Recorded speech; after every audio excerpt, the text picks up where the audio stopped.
warahmatullahi wabarakatuh. Waalaikumsalam. Dan salam sejahtera untuk kita semua.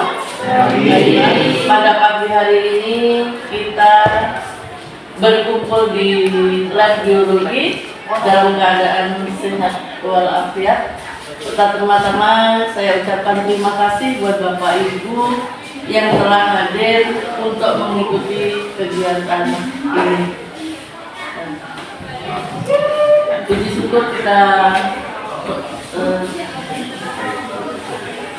panjatkan kehadirat Tuhan Yang Maha Esa karena kita bisa menghadiri sosialisasi tentang program kerja sekolah yang akan disampaikan oleh Bapak David SPD selaku Kepala SMA Negeri 1 Ketinong Hulu. Untuk memulai acara ini kami minta kesediaan Pak Aceh untuk membuka dengan doa Pak. Kita sudah memulai cara kegiatan kita dan saya kita berdoa dan boleh Islam silakan berdoa sesuai masing-masing. Bapak yang makasih dalam nama Yesus, kesempatan yang baik bagi kita ini kami mau mendengarkan pemaparan tentang program kerja SMA Negeri 1 dan berkati David selaku kepala sekolah untuk menyampaikan program ini Bapak. Berkati kami semua, guru yang akan mendengarkan, silakan boleh ikuti kegiatan ini dengan baik atas izin dan Tuhan dan berkati dalam nama Yesus. Amin. Terima kasih untuk Pak Ajay. Selanjutnya kami silakan Pak David.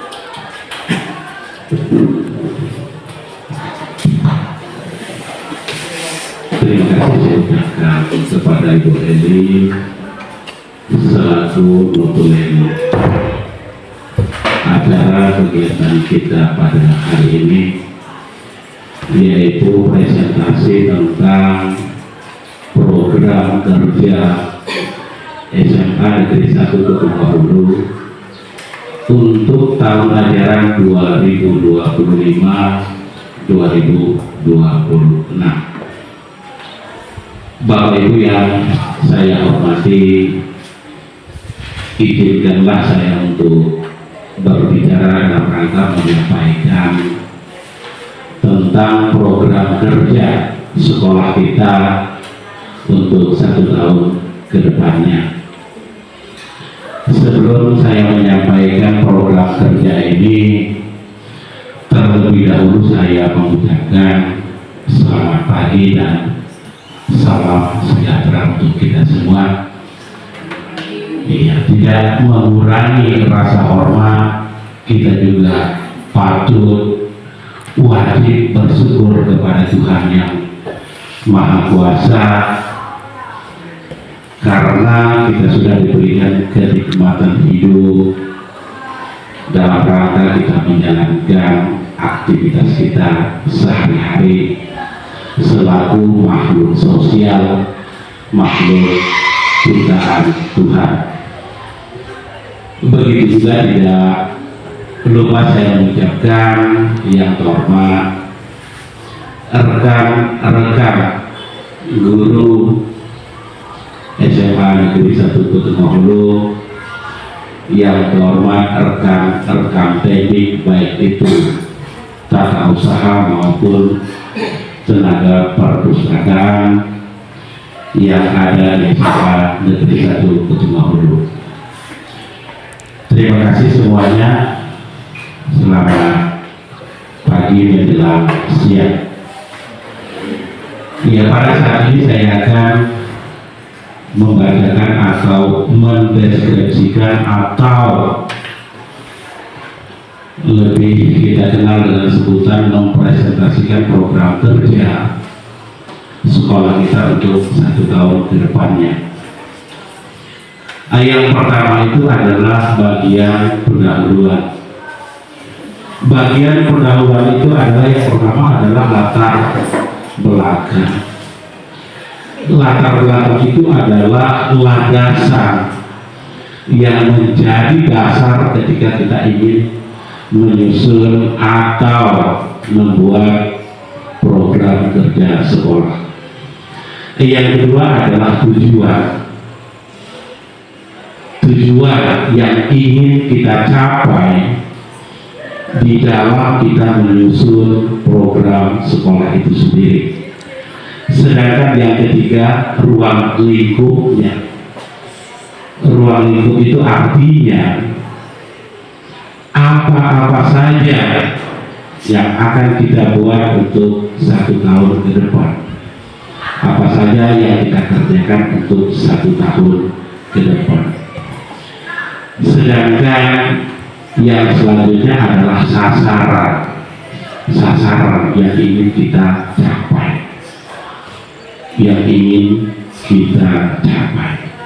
sedangkan terakhir itu adalah targetnya. Target ini dalam bentuk persentase,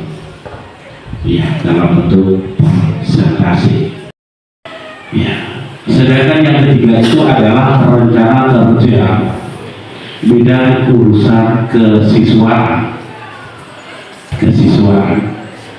Sedangkan yang keempat adalah rencana kerja bidang sarana prasarana.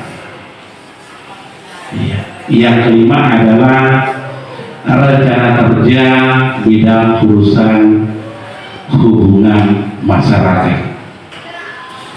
Karena setiap lembaga pasti ada yang namanya hubungan dengan masyarakat. Sedangkan yang keenam adalah rencana kerja bidang kepegawaian. Urusan kepegawaian yaitu pusatnya ada di tata usaha. Sedangkan yang ketujuh adalah rencana kerja bimbingan konseling atau BK. Itu merupakan rencana kerja yang memang harus kita buat Bapak Ibu dan sudah dibuat. Untuk nantinya akan kita kerjakan secara bersama-sama untuk tahun pelajaran 2026-2027. Yang pertama, latar belakang, bagian pendahuluan. Kalau kita berbicara tentang latar belakang, artinya kita berbicara tentang landasan yang menjadi dasar ketika kita menulis atau membuat yang namanya program kerja. Yang menjadi latar belakang di sini adalah Permendiknas nomor 13 tahun 2007 yang isinya menyatakan bahwa seorang kepala sekolah harus menguasai atau memiliki standar kompetensi. Kompetensi itu terdiri dari yang pertama adalah kepribadian, yang kedua adalah manajemen, yang ketiga supervisi, yang keempat kewirausahaan, dan yang kelima adalah kompetensi sosial. Itu yang menjadi latar belakang. Kita harus menyusun yang namanya program kerja.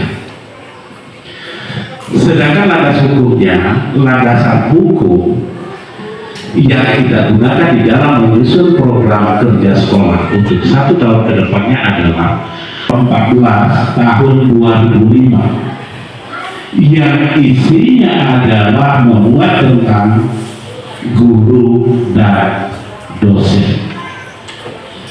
Sedangkan yang ketiga adalah Peraturan Pemerintah Republik Indonesia nomor 19 tahun 2005 tentang standar nasional pendidikan.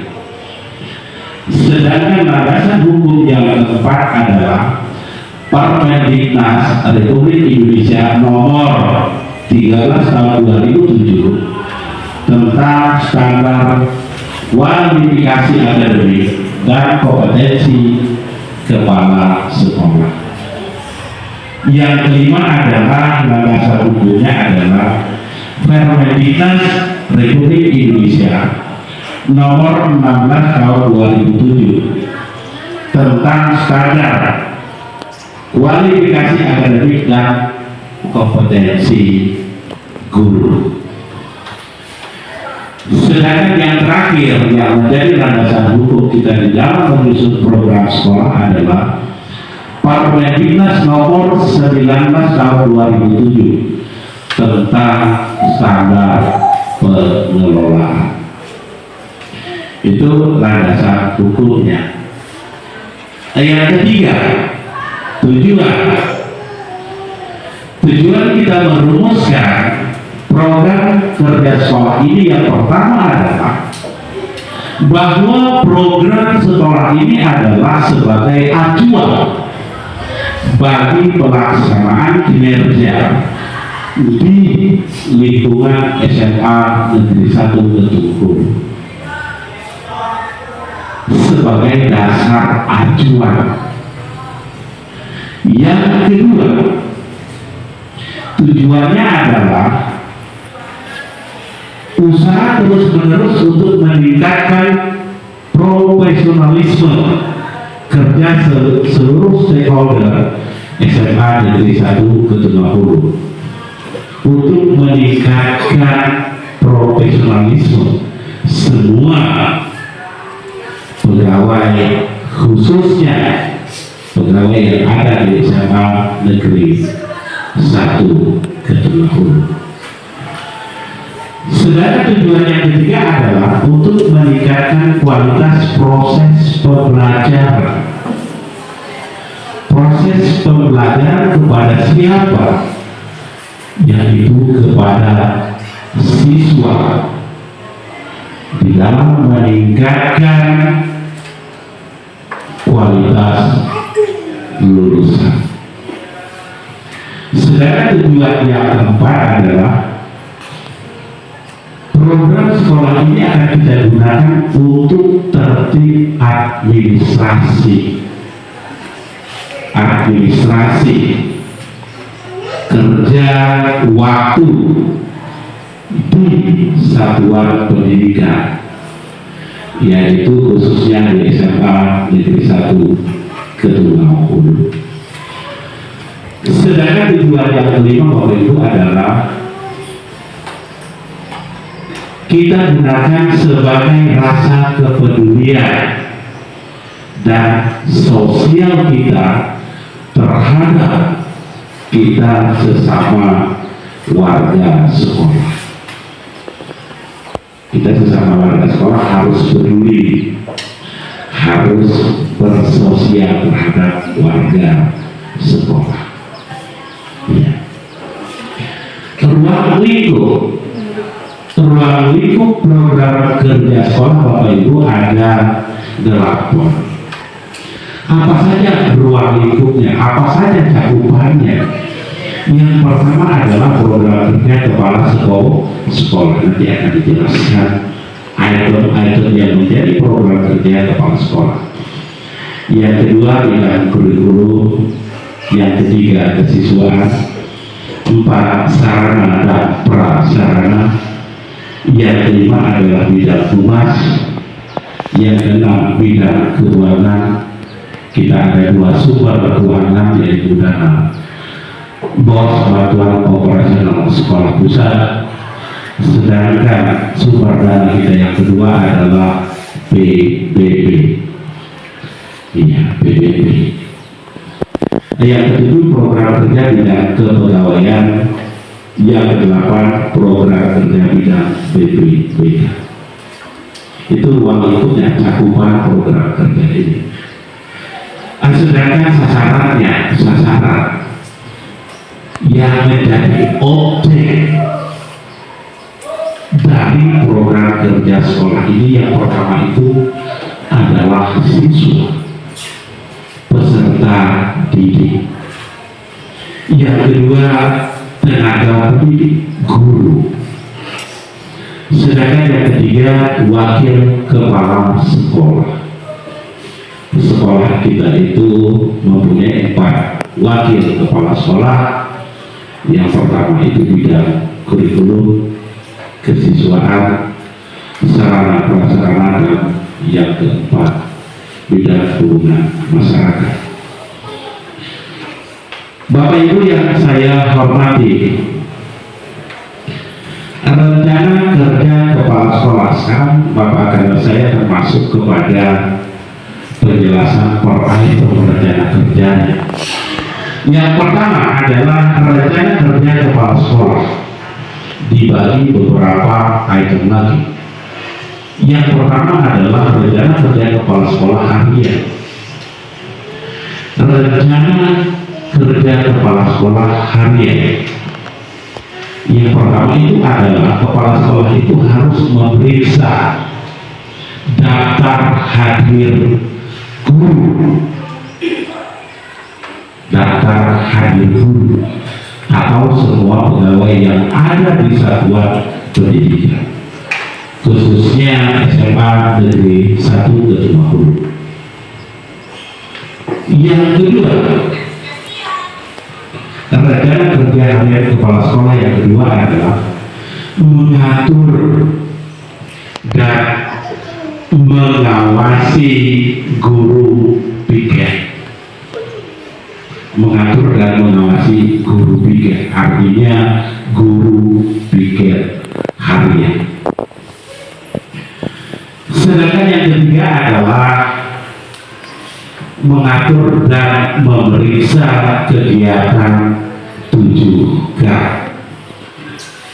Apakah 7K itu sudah berjalan dengan baik atau tidak? Itu adalah bagian dari tanggung jawab kerja kepala sekolah secara harian. Ya, kebersihan, keamanan itu bagian dari 7K. Sedangkan yang keempat adalah memeriksa program satuan pelajaran guru dan persiapan lainnya yang menunjang proses belajar mengajar. Memeriksa program satuan guru artinya seluruh guru masuk ke dalam ruangan, kepala sekolah itu wajib berkomunikasi dengan guru. Apakah yang pertama itu perangkat pembelajaran sudah dibuat dengan baik? Apa perangkat pembelajarannya? Yang pertama itu adalah RPP. Kalau sekarang Pak RPM-nya apa ya? Kalau sekarang itu kalau pembelajaran mendalam itu disebut dengan RPM, rencana pembelajaran mendalam. Kalau dulunya rencana pelaksanaan pembelajaran RPP.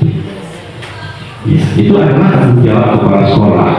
Komunikasi dengan guru, minta guru menunjukkan RPP yang sudah dia buat, perangkat ajarnya.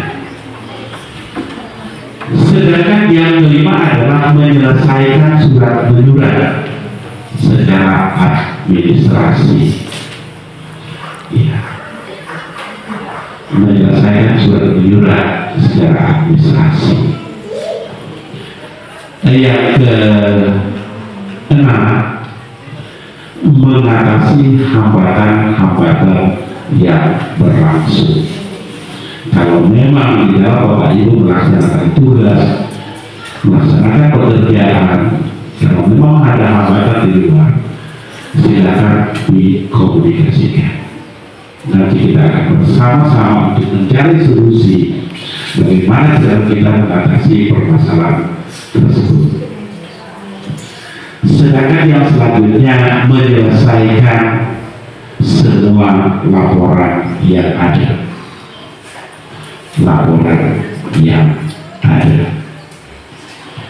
Yang selanjutnya adalah memeriksa segala sesuatu menjelang sekolah usai dan melaksanakan supervisi kegiatan belajar mengajar.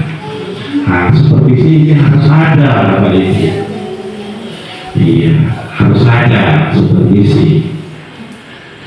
Iya, paling tidak rasa observasi di dalam kita mengerjakan PR-nya.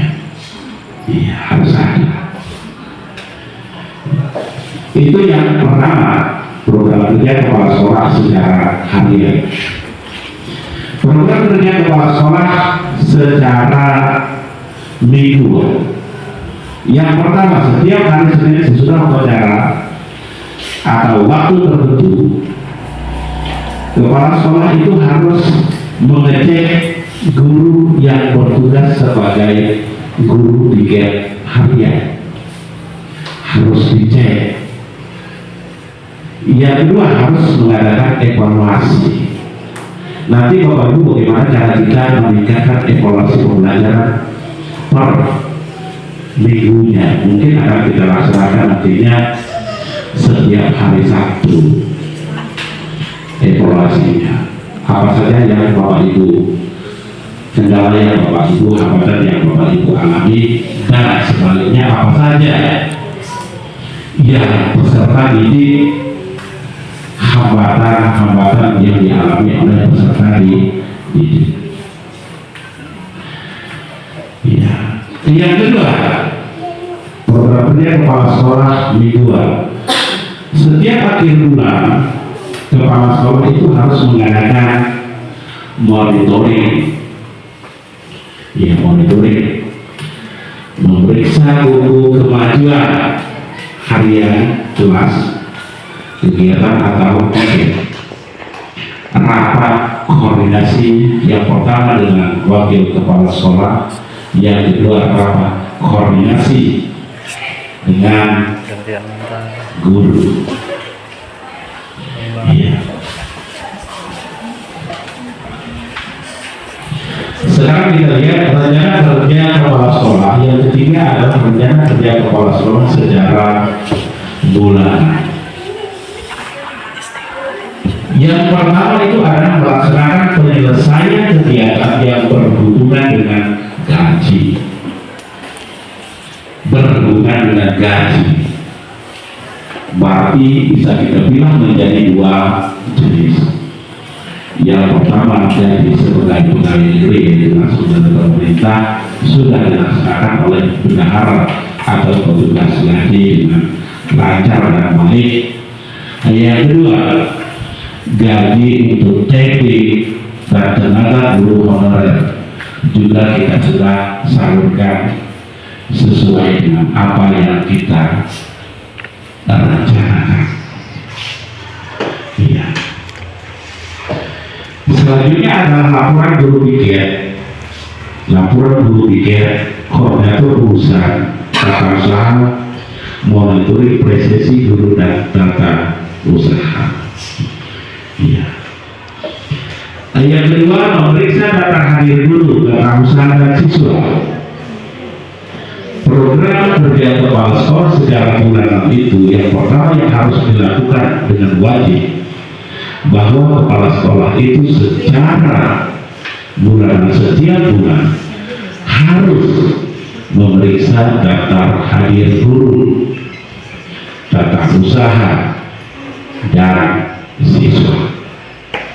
Yang ketiga, mengadakan pemeriksaan buku kas terhadap bendahara, baik bendahara bos pusat maupun bendahara PBB, karena sekolah kita itu ada dua sumber dananya.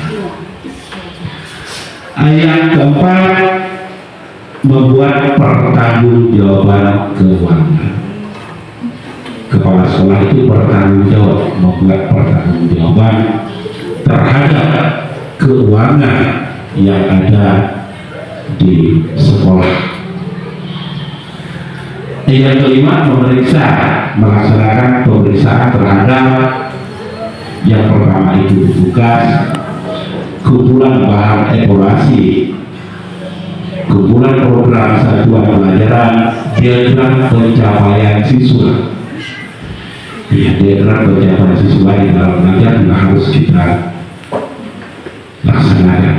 Dekret daya serap siswa terhadap masing-masing pelajaran. Program perbaikan dan pengayaan, dan yang ketujuh adalah buku catatan pelaksanaan di dalam bimbingan konseling atau BK.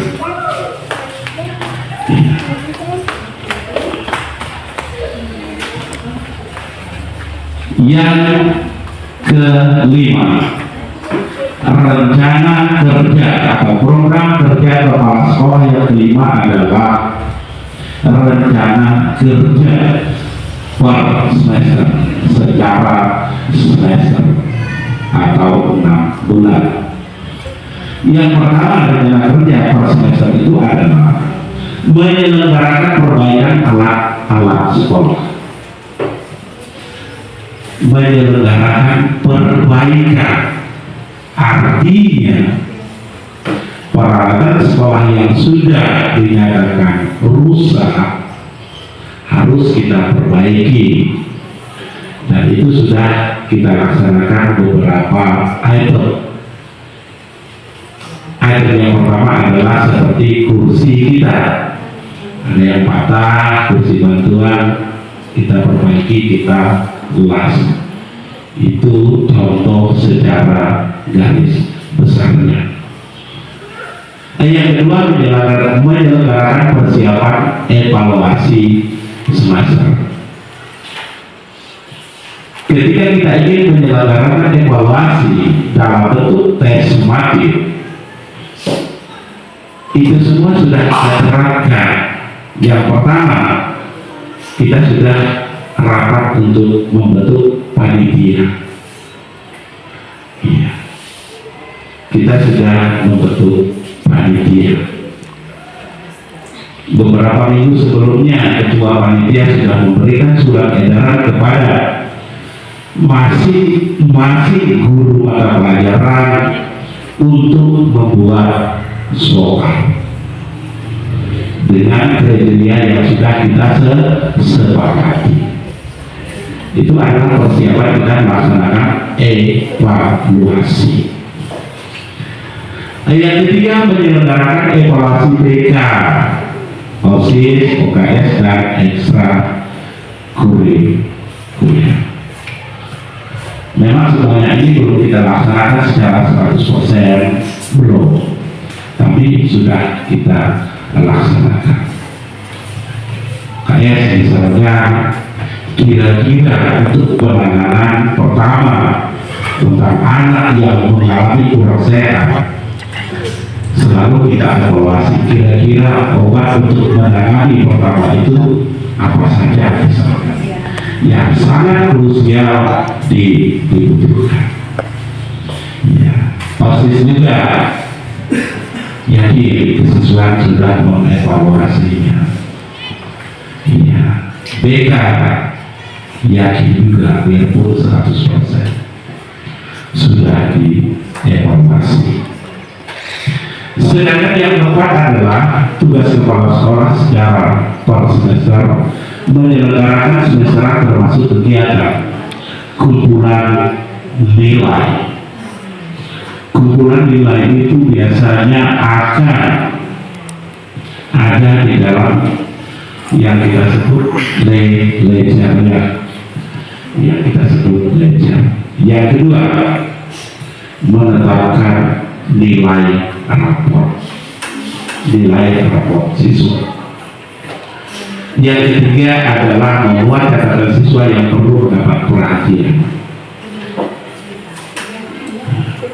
Saya sangat yakin setelah berkomunikasi dengan masing-masing guru mapel, dengan masing-masing wali kelas, bahwa catatan-catatan terhadap siswa yang memang mendapatkan perhatian khusus sudah kita laksanakan. Ya, karena saya juga komunikasi dan mendapatkan laporan-laporan dari Bapak Ibu guru tentang siswa harus mendapatkan perhatian khusus. Sedangkan yang keempat adalah pengisian rapor, itu semester di akhir tahun.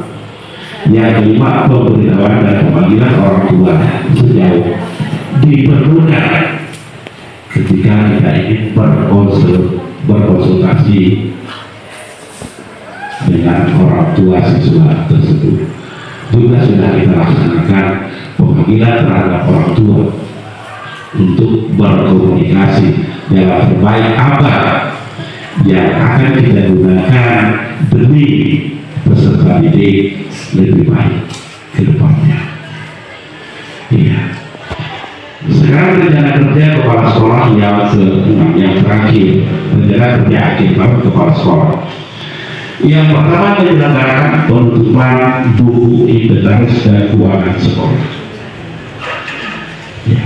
Per 31 Desember, semua keuangan kita, baik itu dana BOS maupun dana BPP, sudah harus ditutup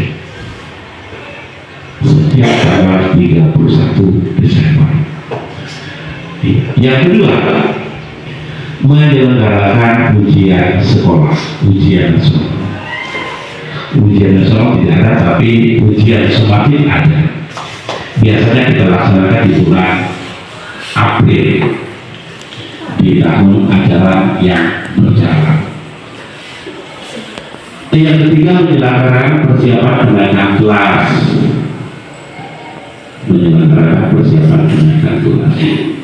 Kepala sekolah, guru mapel, wali kelas harus saling komunikasi ketika tidak ingin mempersiapkan rapat kenaikan ke kelas. Ya. Yang keempat, menyelenggarakan evaluasi pelaksanaan kegiatan belajar mengajar. Yang kelima, menyelenggarakan penyusunan rencana keuangan tahunan yang disebut dengan RKAS. Sedangkan yang ke-7, menyelenggarakan pembuatan laporan pendidikan. Yang terakhir, melaksanakan penerimaan siswa baru SPMB. Apa yang harus kita siapkan ketika kita ingin melaksanakan SPMB di tahun ajaran baru? Yang pertama, kita harus menyiapkan formulir. Yang kedua, kita harus rapat untuk membentuk panitia. Sedangkan yang ketiga, kita harus menyusun apa saja yang menjadi syarat ketika kita melaksanakan SPMB, sistem penerimaan murid baru. Ya. Itu program kerja kepala sekolah mulai dari harian, mingguan, bulanan, semester, tahunan. Sekarang saya masuk kepada program kerja wakil kepala sekolah bidang kurikulum. Iya. Program kerja wakil kepala sekolah bidang kurikulum yang pertama itu adalah di setiap tahun ajaran baru, wakil kepala sekolah bidang kurikulum itu harus rapat untuk mengadakan pembagian tugas mengajar. Ya. Itu adalah hak dan wewenang tanggung jawab wakil kepala sekolah bidang kurikulum. Ya. Dia akan melaksanakan pembagian tugas untuk 1 tahun ajaran ke depannya, yaitu tugas mengajar. Di dalam tugas mengajar itu kita tahu mapel A jumlah jamnya berapa, guru A jumlah jamnya berapa. Setelah ada rapat pembagian tugas yang dilaksanakan oleh sekolah melalui koordinator wakil kepala sekolah bidang kurikulum. Yang kedua, wakil kepala sekolah bidang kurikulum itu harus mengadakan atau menyusun dan menetapkan wali kelas. Wali kelas itu adalah hak, wewenang dan tanggung jawab wakil kepala sekolah bidang kurikulum yang menetapkannya. Tetapi memang harus komunikasi dengan kepala sekolah. Yang ketiga, program kerja wakil kepala sekolah bidang kurikulum itu adalah menyusun daftar guru PKR.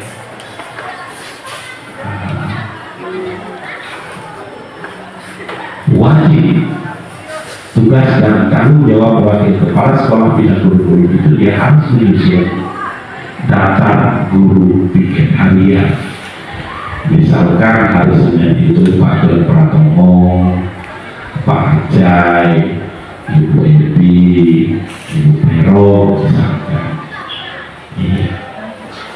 Itu hak, wewenang dan tanggung jawab wakil kepala sekolah bidang kurikulum. Yang keempat, program kerja yang harus dikerjakan oleh wakil kepala sekolah bidang kurikulum adalah menyusun kalender pendidikan, menyusun kalender pendidikan satuan pendidikan yang diturunkan dari kalender yang dikeluarkan oleh Dinas Pendidikan Provinsi Kalimantan Barat. Induknya kalender Dinas Pendidikan diturunkan ke kalender satuan pendidikan. Karena kalender pendidikan Dinas Provinsi Kalimantan Barat tidak mengatasi misalkan perayaan hari ulang tahun sekolah. Itulah gunanya kalender pendidikan satuan pendidikan, kalender sekolah. Kalau hari-hari besar nasional sih ada kalender dinas pendidikan. Iya. Yang kelima, tugas dan tanggung jawab kepala sekolah bidang kurikulum menyusun daftar presensi siswa. Yang keenam, pengadaan perangkat kurikulum. Iya, untuk nantinya silakanlah kita berkomunikasi. Perangkat kurikulumnya siapapun yang menjadi kurikulum kita komunikasi. Arkasnya nanti sebentar lagi kita akan nyusun arkas untuk tahun anggaran 2026 ya Pak Jaya. Iya, nanti kita rapat bersama-sama. Silakan diusulkan dari kurikulum, kesiswaan, sarana prasarana dan bidang lainnya. Kalau mau boleh yang ada di Inggris mengapa tidak kita adakan? Iya, mengapa tidak akan seperti itu? Sedangkan yang kedua adalah menyelenggarakan peningkatan kompetensi guru. Di dalam meningkatkan kompetensi guru ini, di dalam arkas kemarin sudah kita susun dan sudah kita tulis. Bahkan tidak buat di dalam arkas kemarin kita anggarkan untuk meningkatkan kompetensi guru ini, yaitu dalam bentuk MGMP, musyawarah guru mata pelajaran. Sudah kita anggarkan. Bahkan tiap bulan itu kita anggarkan untuk 2 orang guru dengan mata pelajaran yang berbeda. Iya. Dan saya juga sering menanyakan kepada guru, ada tidak undangan untuk kegiatan MGMP? Kalau ada, silakan diberitahu. Nanti akan kita tidak lanjuti dengan membuatkan SPPD. Iya, SPPD-nya transport ya. Iya. Tapi tidak ada dari Bapak Ibu yang mengatakan mungkin belum ada undangan itu ya. Iya, belum ada undangan. MGP ini adalah satu di antara kita mengembangkan kompetensi guru. Iya. Sedangkan yang ke-8, penggunaan perangkat program pembelajaran, evaluasi, analisis, dan tindak lanjut. Penggunaan perangkat, apa saja perangkat yang digunakan. Iya. Perangkatnya model apa yang slide ini kita akan cuma belum memadai. Ya, nanti silakan kita berkomunikasi ketika kita menyusun aplikasinya. Yang ke-9, evaluasi hasil belajar siswa. Setiap evaluasi belajar siswa itu harus kita evaluasi. Misalkan nilainya masih di bawah standar KKN misalnya. Kendalanya apa? Sebenarnya harus kita analisis. Oh, 75% siswa itu masih memperoleh nilai di bawah KKN. Harus dievaluasi. Faktor apa saja yang menyebabkan bahwa siswa sejumlah itu masih mendapatkan nilai, memperoleh nilai di bawah KKN. Ya, faktor apa saja? Kita sudah maksimal, mungkin siswanya yang belum tumbuh minat belajar. Tidak boleh dikatakan tidak, tapi harus belum sekarang. Ya apa saja? Siswa tidak mau belajar, itu sekarang BPN masih itu tidak boleh digunakan. Tapi siswa belum mau belajar. Iya. Nah, sedangkan yang ke-10 adalah kegiatan mutu akademik untuk kelas 12. Mutu akademik artinya ya paling tidak di dalam mengatasi mutu akademik ini kita sebenarnya harus memberikan pelajaran tambahan yang lebih disebut dengan bimbingan belajar. Iya. Yang ke-11, tugas dan tanggung jawab bidang guru adalah menyusun program kegiatan laboratorium, baik itu IPA, komputer maupun yang lainnya. Sedangkan yang 12, membina kegiatan perlombaan siswa di bidang akademik. Ya, kalau ada lomba-lomba di bidang akademik di luar, silakan kita ikutkan. Tidak masalah. Itu adalah bagian dari kita meningkatkan kompetensi siswa atau peserta didik, paling tidak di bidang pengalaman. Iya. Yang ke-13, memfasilitasi kegiatan NGMP. Ya, NGMP secara otomatis sudah ada ketuanya masing-masing di tingkat kabupaten sesuai dengan mata pelajaran yang diampu. Iya. Sedangkan yang ke-14, meningkatkan kualitas guru. Iya. Meningkatkan kualitas guru, bagian dari NGMP, kualitas guru itu kegiatan workshop, in-house training, NGMP dan sejenisnya. Ayat 15, program kerja wakil guru itu adalah menyusun kegiatan supervisi kelas. Ya, kepala sekolah itu juga, wakil kepala sekolah bidang guru juga bertanggung jawab bersama dengan kepala sekolah menyusun supervisi kelas yang akan dilaksanakan. Ya. Yang ke-16, pengelolaan nilai dan pembagian rapor. Wakil kepala sekolah yang kurikulum itu menjadi koordinator di dalam mengelola nilai siswa dan di dalam pembagian hasil belajar siswa di dalam semester, yaitu rapor. Itu merupakan tanggung jawab wakil kepala sekolah bidang kurikulum. Iya.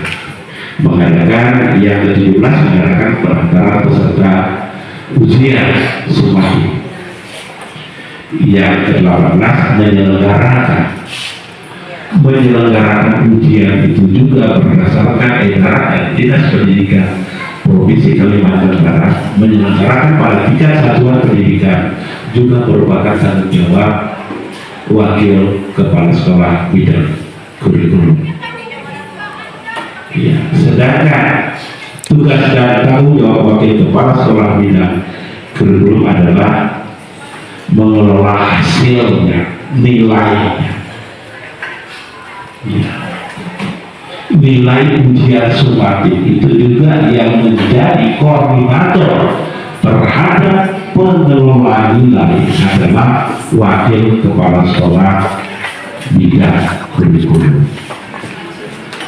Sedangkan yang terakhir, tugas dan tanggung jawab di dalam program kerja khususnya Wakil Kepala Sekolah bidang kurikulum adalah menyelesaikan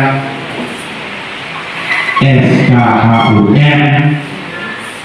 dan ijazah siswa yang dinyatakan lulus, siswa kelas 12 yang dinyatakan lulus.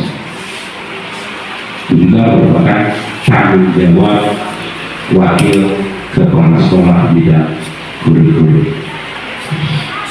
Yang ketiga, kita masuk pada program kerja Wakil Kepala Sekolah bidang kesiswaan. Yang pertama, program kerja dan tanggung jawab Wakil Kepala Sekolah bidang kesiswaan, yaitu Wakil Kepala Sekolah bidang kesiswaan harus mempersiapkan bekerja sama dengan kurikulum di dalam penerimaan peserta didik baru. Ya, harus bekerja sama. Yang kedua,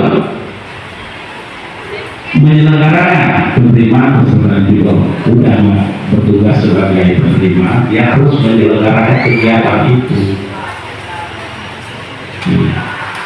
Sedangkan yang ketiga, membagi kelas. Di tahun ajaran baru, di setiap tahun ajaran baru terhadap peserta didik baru, Wakil Kepala Sekolah bidang kesiswaan bertanggung jawab terhadap pembagian kelas. Iya, si baru kelas 10, dia kelas apa? Si Andi kelas berapa? Si Lian kelas berapa? Si Lili kelas berapa? Itu merupakan tanggung jawab dan wewenang Wakil Kepala Sekolah bidang kesiswaan. Tetapi di dalam pembagian kelas itu ada beberapa item yang harus diperhatikan. Yang pertama, dilihat dari kemampuan akademik siswa. Jangan sampai siswa yang berprestasi itu duduk di dalam satu kelas, itu tidak boleh. Yang kedua, dilihat juga jumlah jenis kelaminnya. Iya, harus berimbang. Yang laki-laki misalkan satu kelas itu maksimal 36. Tapi hanya 6 yang laki-laki atau hanya 6 yang perempuan, 30-nya misalkan 6 perempuan, 30-nya hanya laki-laki, itu tidak boleh juga. Harus seimbang. Benar tak Ibu ya? Benar. Harus seimbang ya Bapak Ibu ya. Prestasi akademiknya, jenis kelaminnya juga. Ya. Yang ketiga, harus dilihat juga saudara-saudara. Si A adalah saudara, sama-sama dalam kelas 10. Jangan sampai bersaudara itu diletakkan di dalam satu kelas, harus dihindari. Yang keempat, dalam pembagian kelas itu berdasarkan pengalaman. Yang keempat, harus memperlihat data agamanya. Harus seimbang juga, yaitu tugas dan kewajiban wakil kepala sekolah bidang kesiswaan. Yang keempat, program kerja dan tugas serta tanggung jawab oleh kepala sekolah bidang kesiswaan harus mengkoordinir siswa di hari pertama di tahun ajaran baru ketika anak sudah masuk. Yang pertama-tama berdiri di depan anak itu adalah wakil kepala sekolah bidang kesiswaan, karena di sini tahun ajaran baru. Yang pertama kegiatan yang akan kita laksanakan adalah kita akan melaksanakan yang disebut dengan masa pengenalan lingkungan sekolah. Maka kesiswaan itu harus berdiri di depan atau bersama-sama berdiri dengan peserta didik yang baru. Iya. Yang kelima, memperbanyak kegiatan di gerakan 7K. Tanggung jawab wakil kepala sekolah bidang kesiswaan kalau memang tim yang sudah kita bentuk melalui OSIS masih tumpul ya terhadap 7K, kebersihan, keamanan, kerapian dan lain sejenisnya. Memang jangan bosan-bosan kita memberikan arahan, jangan bosan-bosan kita mengasahkan. Toh nantinya ketika kita asah terus, dia tetap akan menjadi tajam. Merah perdagangan di kita ini lewat sakit ya, tapi perlahan-lahan kita untuk memperbaiki khususnya tim penggerak 7K. Yang ke-8, program kerja kepala sekolah bidang kesiswaan yang ke-8 menyelenggarakan ekstra. Ya, ekstra sudah kita jalankan, kalau tidak salah kemarin ada 12 jenis ekstra ya. Ada berapa Bu Evi? Ekstra ada badminton, takraw, bola voli, putra putri ya. Ada musik, ada tenis meja ya, ada tari. Ya, sudah kita laksanakan. Ekstra kurikuler ekskul yang kita laksanakan di luar jam efektif kita di sekolah. Yang ke-9, tugas dan tanggung jawab wakil kepala sekolah bidang kesiswaan yang ke-9 mengikut sertakan siswa dalam berbagai perlombaan non-akademik. Non-akademik artinya di bidang olahraga. Untuk di tingkat kecamatan kita sudah berpartisipasi dalam rangka memperingati ulang tahun kemerdekaan Republik Indonesia. Kita selalu mengikut sertakan siswa di dalam turnamen khususnya di bidang olahraga, baik itu bola voli putra putri maupun bola kaki. Cuma nasib yang belum ada ya, nasib yang belum ada sampai pada 8 besar ya, sampai pada 8 besar. Mudah-mudahan 1 tahun ke depannya paling tidak kita targetkan paling tidak 2-3 hari ya, amin. Ayat ke-10, program kerja tugas dan tanggung jawab wakil kepala sekolah bidang kesiswaan yaitu melaksanakan kegiatan pramuka. Di bawah penanganan kesiswaan nanti ada koordinator perabotannya seperti yang sudah kita buat, yaitu Pak Firman dengan Ibu Delvi. Iya. Yang ke-11, melaksanakan dan mengkoordinir kegiatan yang harus dilakukan dan dikerjakan oleh organisasi siswa intrasekolah OSIS. Itu adalah tugas, kewenangan dan tanggung jawab kepala sekolah, wakil kepala sekolah bidang kesiswaan. Ya, mulai dari pemilihan sampai pada program kerja OSIS merupakan kewenangan dan tanggung jawab wakil kepala sekolah bidang kesiswaan. Yang ke-12, bekerja sama dengan wakil kepala sekolah bidang kurikulum melaksanakan kegiatan 6 tahun sekolah. Yang ke-13, bertanggung jawab terhadap peringatan hari-hari raya nasional. Yang ke-14, mengkoordinir peringatan hari raya keagamaan. Sedangkan yang ke-15, menyelenggarakan upacara bendera.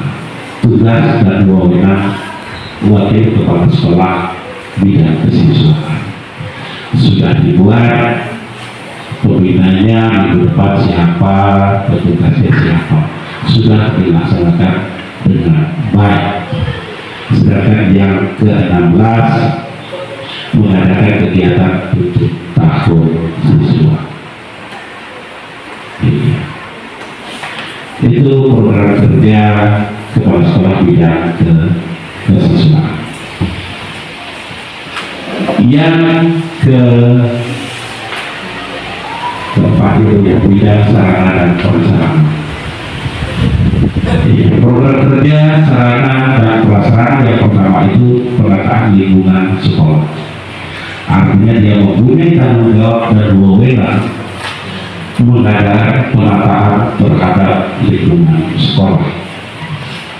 Biar lingkungan sekolah menjadi aman, tertib dan asri, ada nilai estetiknya. Ya. Yang kedua, mengadakan pengadaan pengetahuan. Ya, wakil kepala sekolah bidang sarana prasarana itu mempunyai tanggung jawab. Dia harus berkomunikasi dengan kepala sekolah dengan bendahara. Kira-kira pengetahuan apa saja yang digunakan di satuan pendidikan. Yang ketiga, tugas dan tanggung jawab wakil kepala sekolah bidang sarana dan prasarana adalah memelihara peralatan yang ada pada satuan pendidikan. Sudah dilaksanakan. Yang keempat, memelihara bangunan yang ada. Sedangkan yang kelima adalah pemeliharaan halaman dan kebun. Halaman sekolah, bunga-bunga yang ada harus dipelihara.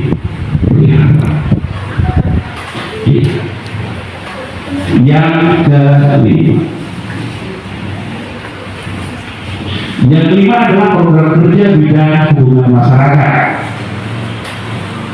Ya, program kerja yang pertama itu adalah rapat koordinasi dengan pengurus komite.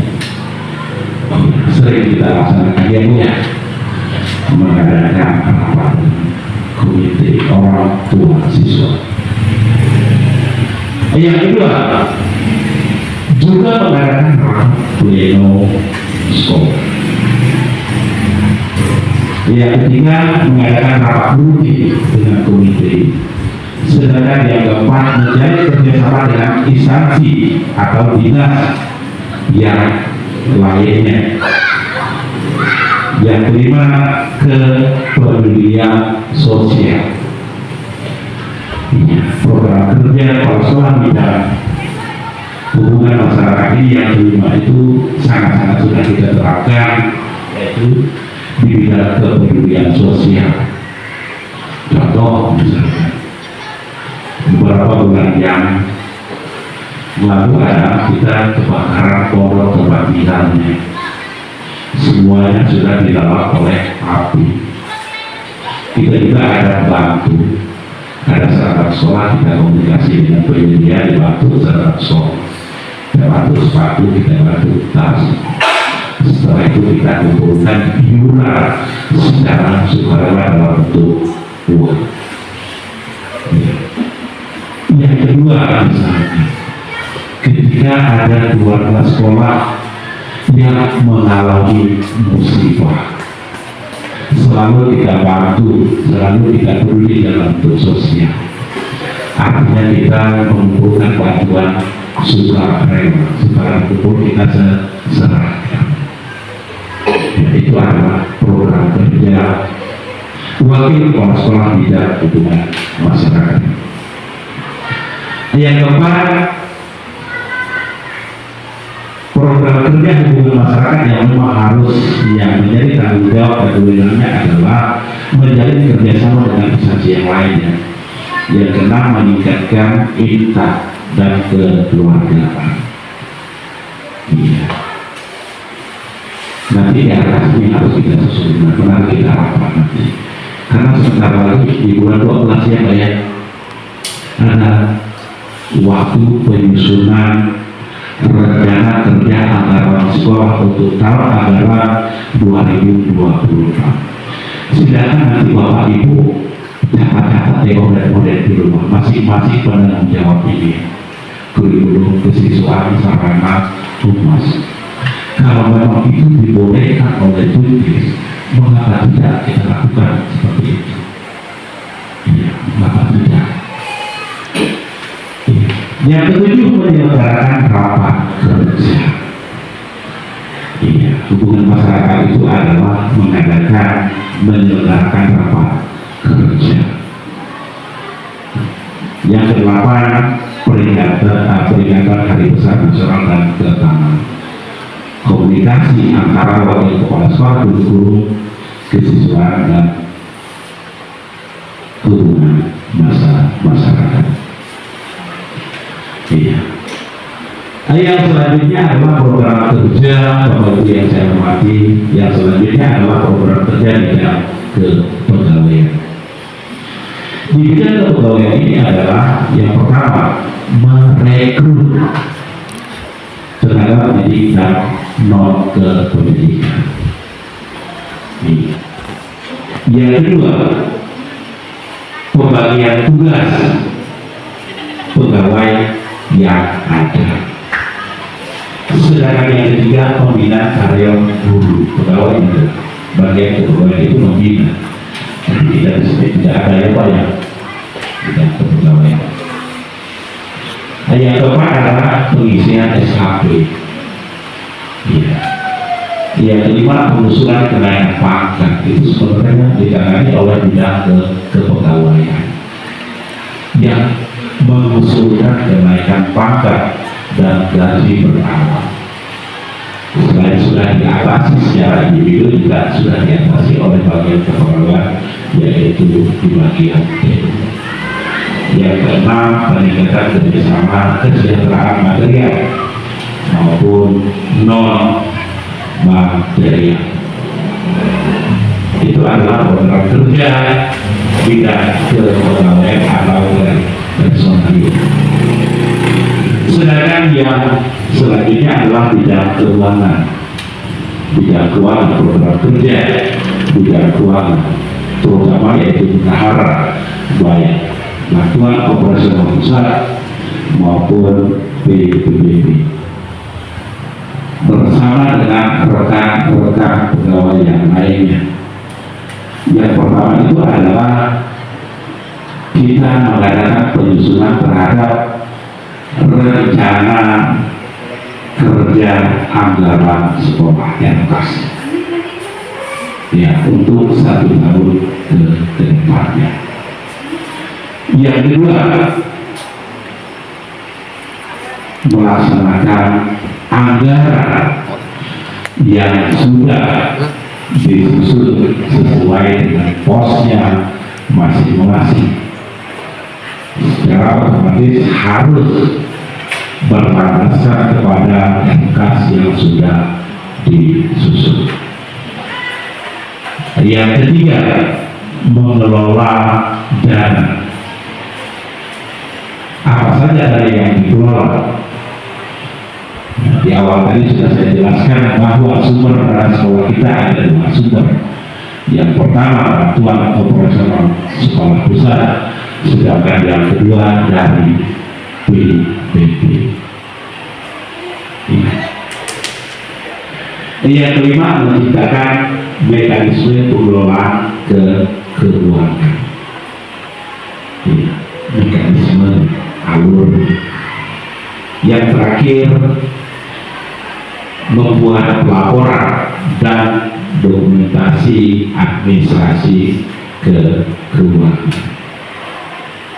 sesuai dengan ketentuan dan perundang-undangan yang berlaku. Yang terakhir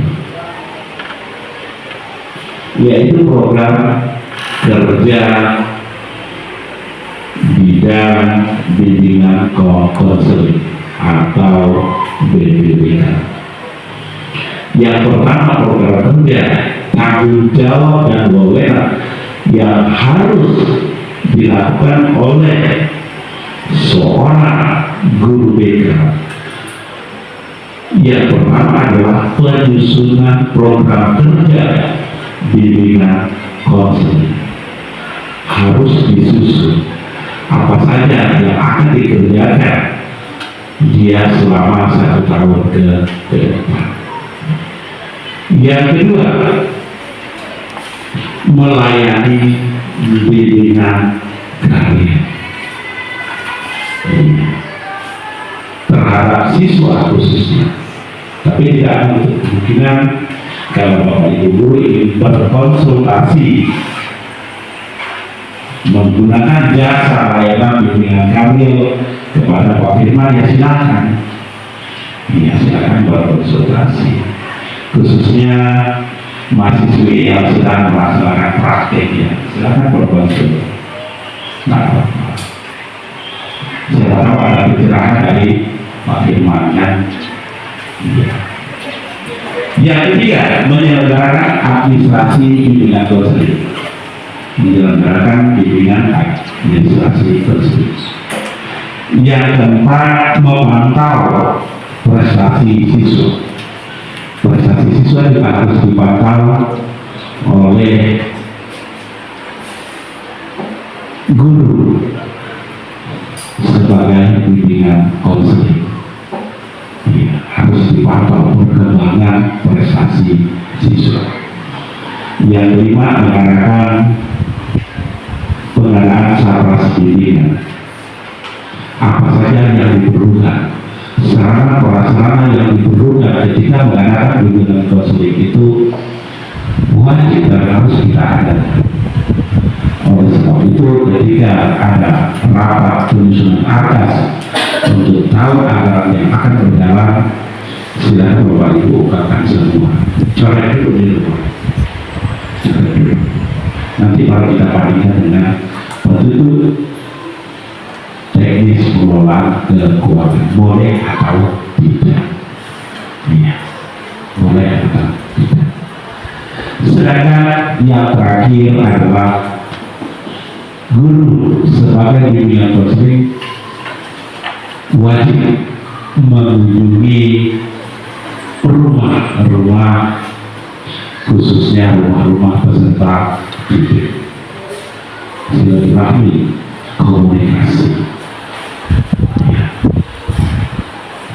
Mungkin Bapak Ibu hanya itu yang dapat saya sampaikan di dalam kegiatan sosialisasi, deskripsi maupun presentasi tentang program kerja sekolah kita untuk tahun ajaran 2025-2026. Semoga apa yang kita bicarakan hari ini dapat kita laksanakan dengan baik dan membuahkan hasil yang baik juga, terutama untuk peserta didik kita kita sebagai orang tua anak-anak didik kita di satuan pendidikan ini, dan untuk saya juga selaku yang diberi amanah tugas tambahan sebagai yang dituakan. Iya, mudah-mudahan ini dapat bermanfaat bagi kita semua. Mungkin hanya ini yang dapat saya sampaikan. Akhir kata saya ucapkan selamat siang, salam sejahtera untuk kita semua. Kalau memang ada perkataan yang kurang berkenan di hati dan pemikiran Bapak Ibu semuanya, saya selaku pribadi, keluarga, dan yang dituakan di satuan pendidikan ini minta maaf. Selamat siang.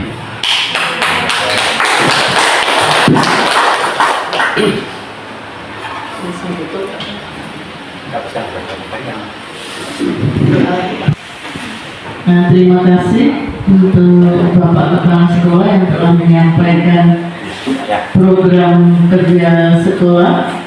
Semoga bermanfaat bagi kita semua. Untuk mengakhiri kegiatan ini, mari kita tutup dengan doa. Minta tolong Bu Esther sambil doa berkat, Bu.